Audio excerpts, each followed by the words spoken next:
W ostatnich latach w motoryzacji dzieją się rzeczy wręcz niewyobrażalne. Mamy chociażby autonomiczne taksówki, ekspansję chińskich marek, która niebawem zmiecie co po niektórych europejskich producentów z planszy, którzy wydawali się być nie do ruszenia. No i Dacia robi dużo ładniejsze SUV-y od Mercedesa.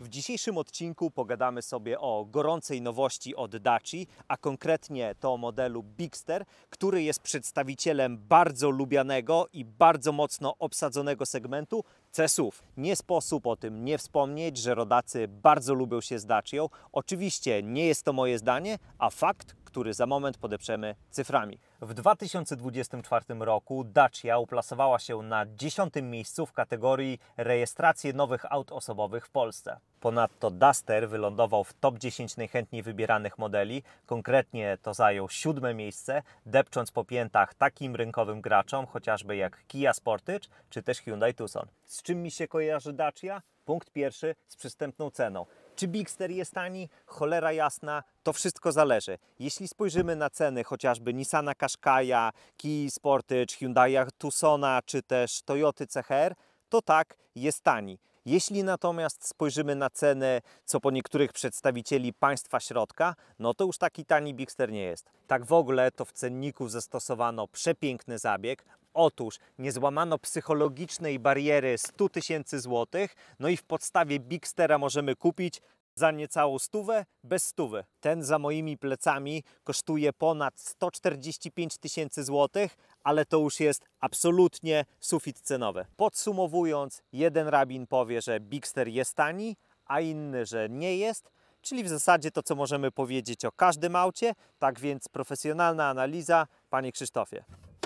Punkt drugi, z ekonomią. Czytaj, niskim zużyciem paliwa, a także niskimi kosztami eksploatacji. No i czy Bigster w hybrydzie może pochwalić się niskim zużyciem paliwa? Według producenta ta jednostka o pojemności 1,8 litra, czterocylindrowa o mocy 155 koni i 172 Nm w cyklu mieszanym zadowoli się niecałymi 5 litrami. Zrobiłem test, ile najmniej spali Bigster w trasie przez lokalne przybiałostockie wsie, nie przekraczając 100 km na godzinę przy włączonej klimatyzacji. Uzyskałem wynik 3,8 litra, który uważam za wyśmienity. Ponadto warto podkreślić, że bez żadnego specjalnego eco-drivingu jesteśmy w stanie osiągać wartości te deklarowane przez producenta. Pojemność zbiornika mierzy 50 litrów, mając masochistyczne zapędy. Zrobimy nim w trasie, już mówię, tyle kilometrów. Tak więc hybryda z prądem potrafi być naprawdę oszczędna. No ale spora część klientów weźmie kalkulator tak jak ja i porówna, jak wypada na tle hybrydy z LPG, tak zwanej Eco-G, no i wyjdzie im na papierze, że opłaca im się bardziej ta hybryda z gazem.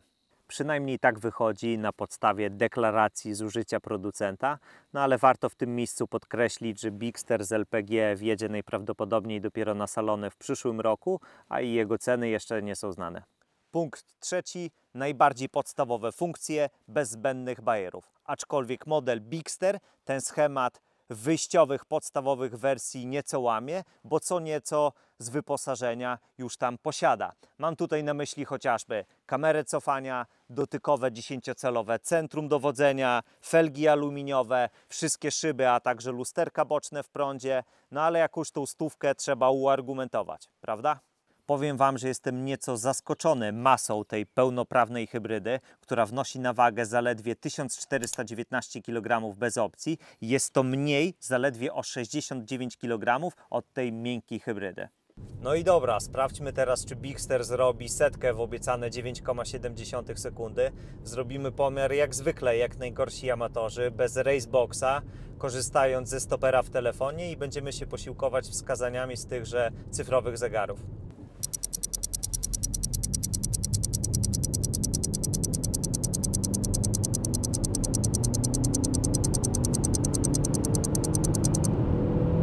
Wyciszenie też wypadałoby sprawdzić, skoro rumuński producent serwuje nam takie dane techniczne.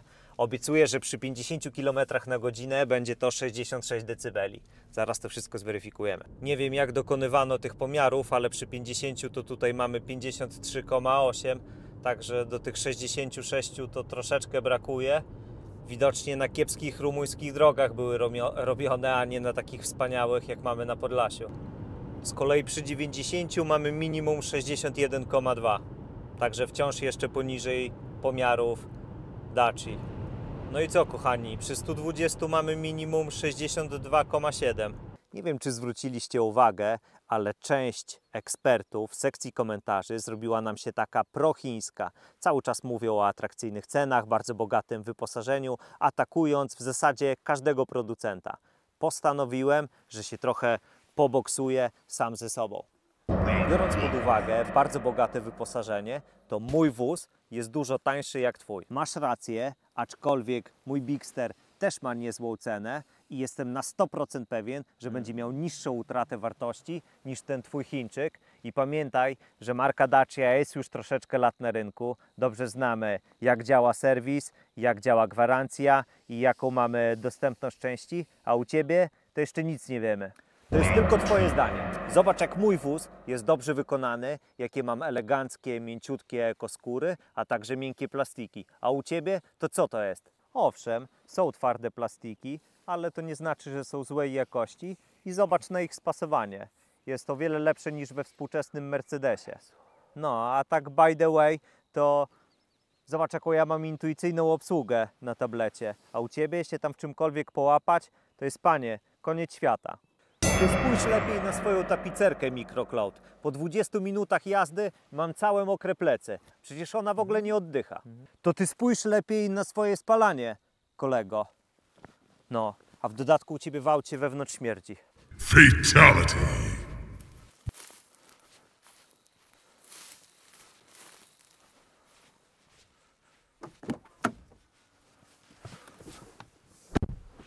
Takie to są właśnie dyskusje. Sprawdźmy teraz, ile cech charakterystycznych dla segmentu C-SUV ma Dacia Bigster, czy jest to po prostu farbowany lis. Czy ma kompaktowe wymiary, co ułatwi nam parkowanie i manewrowanie w zatłoczonym mieście.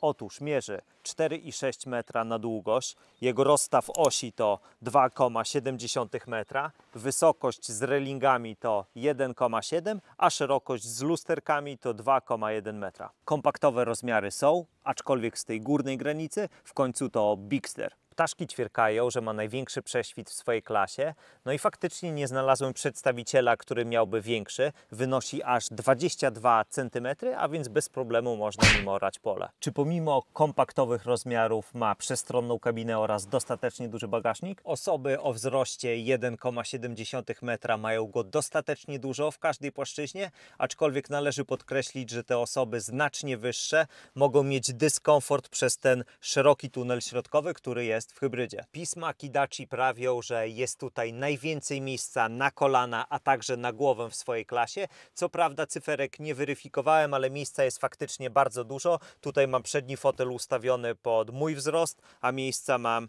jak widzicie.